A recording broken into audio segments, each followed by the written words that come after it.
Hello, I'm Bob Garvin. Welcome to Body Talk, episode 88. Soda companies have been secretly funding several health organizations, says a new research paper, which I'll detail in just a moment. And you'll learn how amusement parks can have a profound effect on kidney stones. Clinical nutritionist Courtney Little joins me today to answer your health and wellness questions, and eating, drinking, and exercise is the topic of my conversation with nutritionist Ashley Muse. If you have any questions or comments about this podcast, send an email to lifestarmedia@gmail.com. And don't forget to check out the Body Talk Facebook page. You can find that page on Facebook at Body Talk Bob Garvin.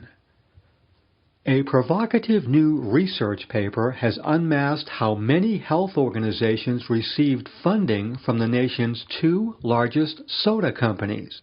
The findings have left researchers shocked. The Coca-Cola Company and PepsiCo recently sponsored at least 96 national health organizations. At the same time, the companies were lobbying against public health bills intended to reduce how many sugary sodas people drink. Marion Nestle, a professor of nutrition, food studies, and public health at New York University, says that funding these groups buys their silence.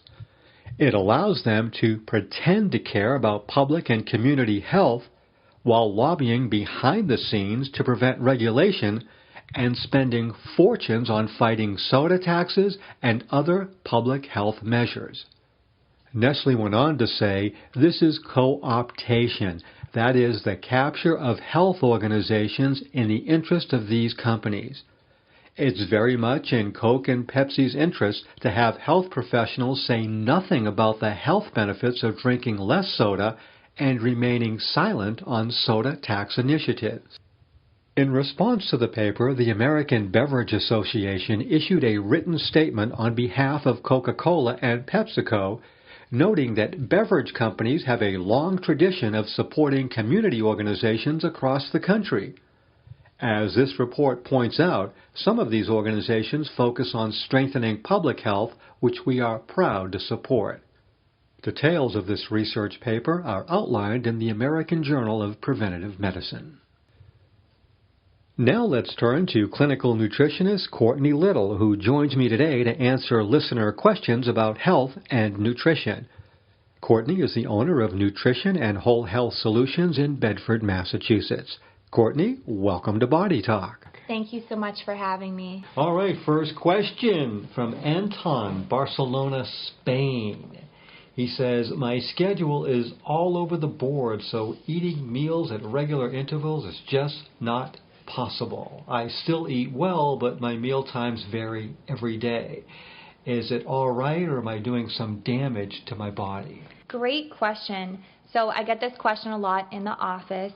And so basically our bodies thrive off a rhythm and routine.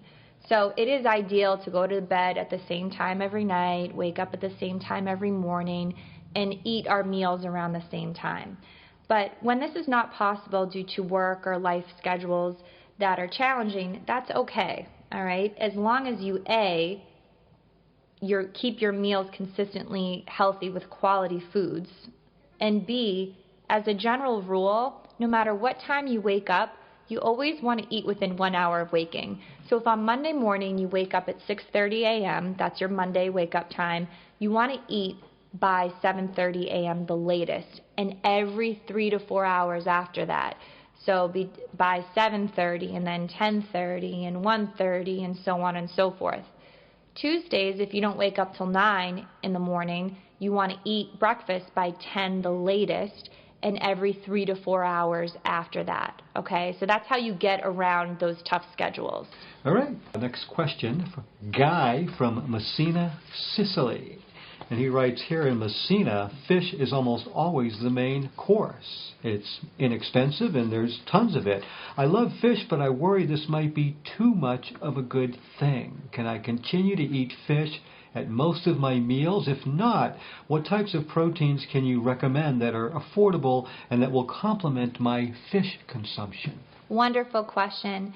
So fish is an amazing source of protein. And if you have a readily amount available to you that is affordable, then my recommendation to you would be to eat a variety of different types of fish and seafood and not the same fish all the time.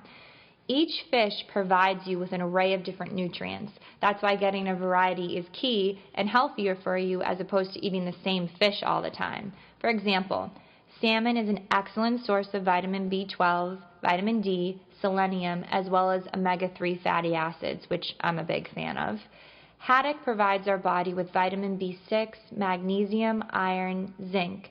And scallops provide our body with other minerals such as phosphorus, folate, and actually one serving of scallops actually provides us with about 12% of our recommended calcium intake. So fish is an amazing source of protein, but yes, I do recommend spicing it up. There are 3 meals a day, 7 days a week, so fish at each meal is a little aggressive. Not fish for breakfast? Not fish for breakfast. So other different types of proteins that you could be eating and adding to your diet are eggs, grass-fed and hormone-free meats and poultry, and I would kind of spice those in, and also to a good quality protein powder. So if you wanted to make a smoothie as one of your protein sources, you can do that as well to spice things up. Next question is from Eddie, who hails from Muncie, Indiana. Eddie writes, I hate vegetables. They just make me gag. I do love fruit. Is it okay to get my nutrients from fruit instead of all those lousy tasting vegetables? And if you think I need vegetables, how can I get them without gagging? Many people do not love vegetables, unfortunately, but a common misconception is that fruits and vegetables are lumped into the same food category, when in fact they are entirely different, although each provides our body with vital nutrients. So it's essential to get an array of both fruits and vegetables so you receive a variety of these different types of vitamins and minerals as well as antioxidants. Fruits and vegetables both provide us with fiber and the other types of minerals that help our body thrive, but fruits are actually carbohydrates. I repeat, fruit are carbohydrates, okay?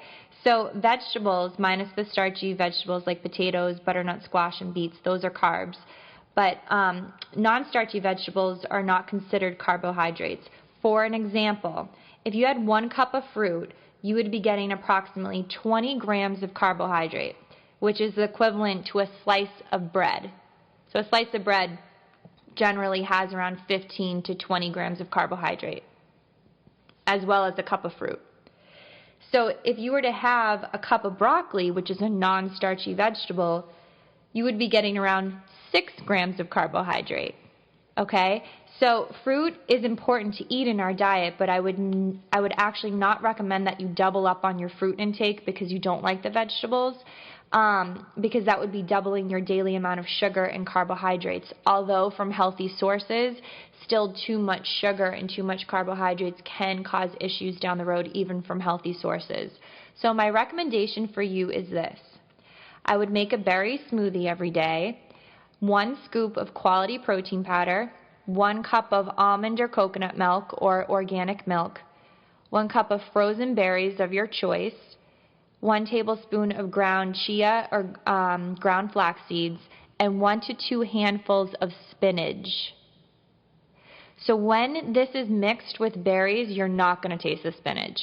You'll try it all green though, won't it? No, it's actually going to be the berry color. So if you do blueberries or raspberries, I make this smoothie almost every day. It's one of my favorites. And you don't taste the spinach? You do not taste the spinach. It tastes like berries. It does. So I do the vanilla or coconut unsweetened vanilla or coconut almond milk, so it has like that vanilla base with a scoop of vanilla protein powder, and then so that vanilla plus the frozen berries is delicious.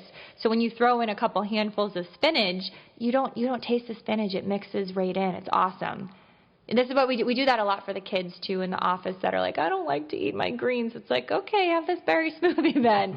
So that's kind of one suggestion that I have to you, as well as, so if you're not going to eat vegetables and you're not really feeling the smoothie that was just described, what I would recommend is you want to supplement with an organic greens powder every day. I recommend Greens First. That's what I've been using in the office for almost 10 years.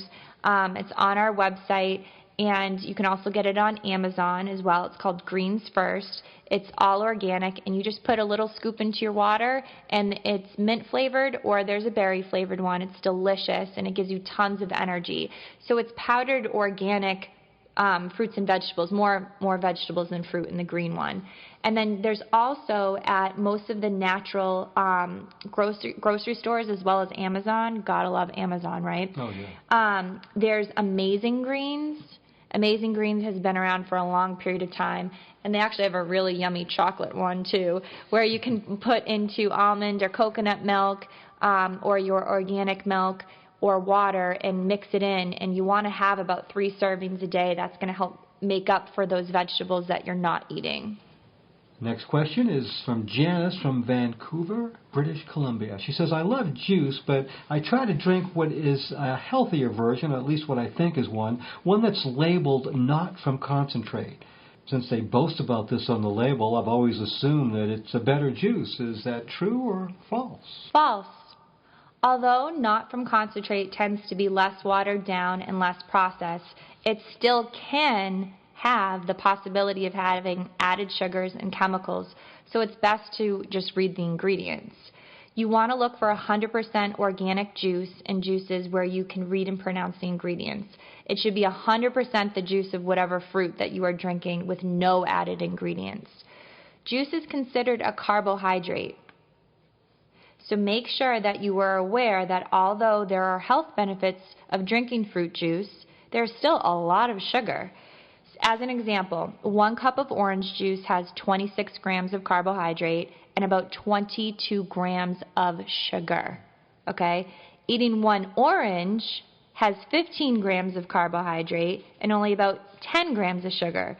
So it's always best to eat the fruit instead of drink it. Our next question is from Dan. He's from Lampasas, Texas.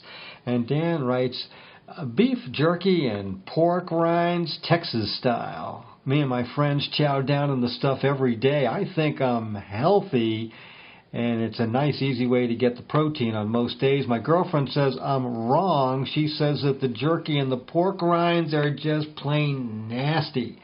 So we're turning to you to help settle this argument. Well, I would not argue that, beef jerky or pork rinds to a lot of people sound nasty, okay? I think that's a pretty common comment that people will have. But let's actually break down these 2 different types of food. So not all beef jerky and pork rinds are created equal. It depends upon the quality of the meat you're eating. So a Slim Jim is not the same as a Vermont-made beef stick. They both look like a Slim Jim, but one has a lot of sodium, salt, chemicals, and I'm not really sure if it's meat. And then the other one is from an organic source with sea salt and other different natural preservatives, which is a very quick, easy snack loaded with protein and hardly any sugar. So it really depends upon the quality of the meat that you're eating. So all natural and organic beef jerky is a great, quick source of protein that's low in calorie, low in carbohydrates, and no artificial flavors. Crave is actually a great brand, Krave, and it's sold in a lot of different stores, even CVS now. Pork rinds should be eaten from hormone-free organic sources, and they're actually better than eating a potato chip because 1 ounce of pork rinds contains 0 carbohydrates, 17 grams of protein, and only 9 grams of fat. So that's 9 times the amount of protein and less fat than a bag of potato chips. Our next question is from Annabelle from Norwich, England. She writes, I take my vitamins with my afternoon tea. A friend of mine says that the tea keeps me from absorbing all of the vitamins. Tea and vitamins has been a lifelong habit of mine. Is this a problem? Yes, so taking vitamins with certain beverages like tea can definitely affect the absorption rate due to the tannins and caffeine in many tea varieties, which actually slow down the absorption rate of key vitamins. It is best to take your vitamins with food, preferably breakfast, so you don't forget later on in the day. And when you take your vitamins with your food that you're eating at breakfast, there's a better absorption rate. Courtney, thanks for this great information. Remember, if you have any questions for Courtney, you can ask them on Facebook at Body Talk Bob Garvin, or you can email your questions to lifestarmedia@gmail.com. Nutritionist Ashley Muse joins me now to talk about eating, drinking, and exercise. Ashley practices at Nutrition and Whole Health Solutions in Bedford, Massachusetts. Ashley, welcome to Body Talk. Thanks for having me. You know, I work out with people who, it amazes me, but they won't drink any water. You blow my mind. They will not drink any water. And one person, I said, oh yeah, I forgot you're a camel. You must carry it in your back. Another client I train says all the time, oh, I have water. I leave it in the car. And I'm thinking, how can you possibly exercise for an hour without drinking water? Isn't that going to affect your performance? 100%, yeah. So we're actually made up of 55 to 60% water, and we're not camels. We don't store it. So we need to replenish that every single day. And so you're supposed to get half of your body weight in fluid ounces. Now, if you're exercising or it's really hot out, you're losing even more water. So, yeah, it's going to 100% affect your performance because your muscles are going to be dehydrated, your cells are going to be dehydrated. It's kind of like when we feel thirsty, our cells are like even more thirsty because our cells are these plump, round cells that help kind of, give us energy. They do everything for us. And if we're dehydrated, our cells look like They've shrunk. They're like shriveled up, disgusting raisins. That's what I picture them as.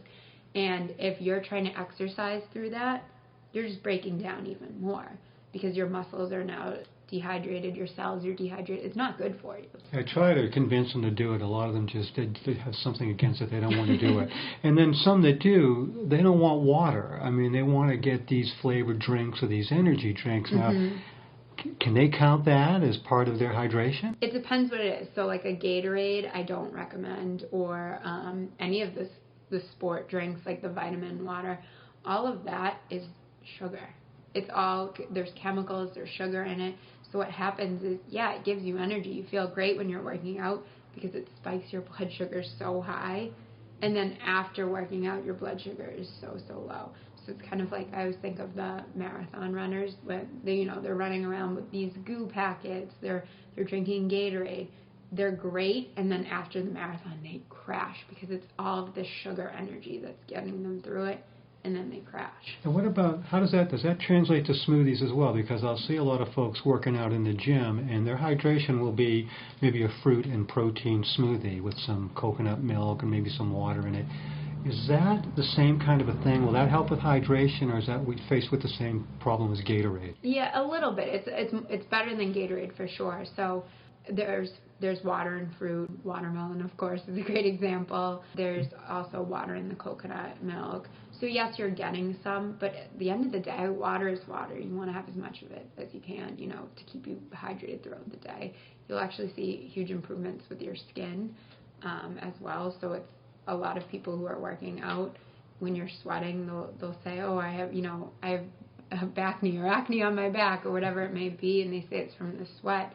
But it's because they're so dehydrated that their skin is not as radiant as it could be. And some of the folks, it's funny, it's coincidental. A lot of times the folks I train that don't want to drink water also are afraid to eat anything, and then they wonder why their energy's low, and they're like, I can't work out with something in my stomach. How can I work my abs if my stomach is full?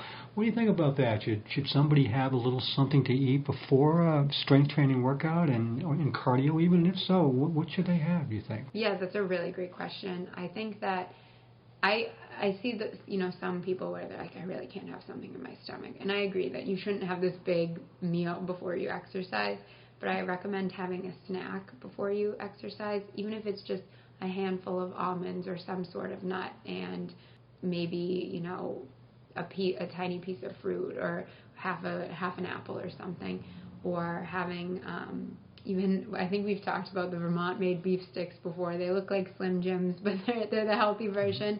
Having either a fat or a protein source before you exercise, and just a little snack. You don't need to have a a full filet mignon before you exercise. No, and that's after. Treat yourself. But you know what's a favorite thing is a banana. Before a workout, someone just have a banana. And I always think, well, where's the protein in that? Can they get by on a banana? I wouldn't just have a banana because it's like those sports drinks again, or the goo. It's just a carbohydrate. Your blood sugar goes really high and then it goes really low. So maybe putting some peanut butter on that banana, almond butter, some sort of fat to slow down the absorption rate. And people often ask me after the workout, you know, I get really, really hungry. You know, I want to eat right away. And then there are others who say, well, I had my breakfast, workout's done, I'm going to eat in 3 to 4 hours. Is that a problem? How soon should people eat after a workout? Within an hour of working out, because you just burned so many calories. You want to replenish those so your body can function throughout the day. Whereas if you burn all these calories exercising and then you do nothing for a couple hours, your blood sugar's dipping. So it starts to steal its nutrients from muscle or vitamins and minerals. It just starts to steal stuff. So if you're not eating shortly after a workout, then it seems like in some ways you're doing more harm than good with the workout by not replenishing the energy stores. Yeah, I'd agree with that. Definitely want to, get the energy stores up. It's all about fueling your body. It's kind of like a car. If you drive and you empty out half of the tank of gas and you have still so far to go, if you're not putting gas in the tank, you're not going to get to that distance you need to or throughout the day. Another thing I notice a lot of times when folks come in to work out, they'll have maybe a protein bar with them, and they'll come in with an empty stomach. Maybe at the beginning of the session or even in the middle of the session, they'll have a protein bar. And many say, well, that gets me through it. It makes me feel good. Is that a placebo effect? Or does it really absorb that quickly where you take that protein bar in and, man, 2 minutes later, I'm ready to go? I wouldn't say 2 minutes later that it absorbs that quickly.